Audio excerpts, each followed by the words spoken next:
Isinusulong sa Kamara ang pagbibigay ng dagdag na kapangyarihan sa Independent Commission for Infrastructure. Yan ay para raw mas mapabilis, mapanagot ang mga sangkot sa mga maanumalyang proyekto. Nasa frontline ng balitang yan si Marian Enriquez. Sa harap ng mga ulat ng katiwalian at ghost projects, hindi sapat ang galit. Kailangan natin ang solusyon. Sa muling pagbubukas ng sesyon ng Kamara, naglatag ng ilang reforma si House Speaker Bogie D para labanan ang korupsyon sa bansa. Kabilang na ang panukala para sa isang Independent Commission Against Infrastructure Corruption. Ito raw ang mas may pangil na bersyon ng kasalukuyang ICI na binuo ni Pangulong Bongbong Marcos. Malinaw ang ating mensahe. There will be zero delays in the passage of this measure because our people have zero tolerance for corruption. We will pass this before we adjourn this December. Layo nitong bigyan ng kapangyarihan ang komisyon na direkta ng magsampa ng kaso sa korte, imbis na dumaan pa sa ombudsman para maghain ng rekomendasyon. Bibigyan din ng sequestration powers ang bagong ICI o kapangyarihang magsamsam ng mga ari-arian.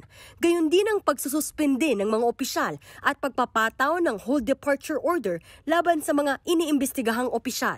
Suportado ni ICI Executive Director Brian Keith Osaka ang panukala.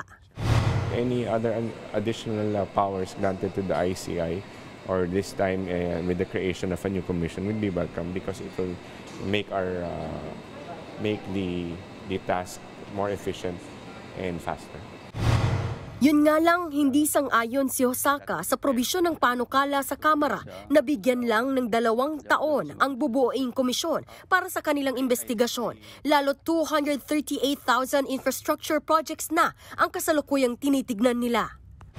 Considering the magnitude of what we are facing, the 2-year period might not be sufficient.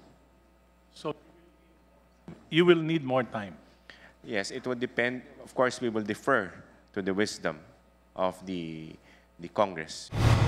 Samantala, bukod sa dagdag na kapangyarihang balak ibigay ng Kamara sa ICI, gusto rin daw ng komisyon na mabigyan ng complete access sa lahat ng impormasyon sa mga government agency, LGU at mga GOCC.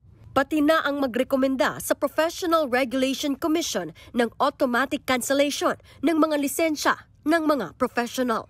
Nagbabalita mula sa Frontline, Marian Enriquez, News 5. Mga kapatid, Ed Lingaw po, maging maalam at may pakialam sa mga napapanahong balita sa ating bansa. Para sa mas malilimang pagtalakay at paghimay sa mga issue at headlines, mag-follow at mag-subscribe sa social media pages ng News 5.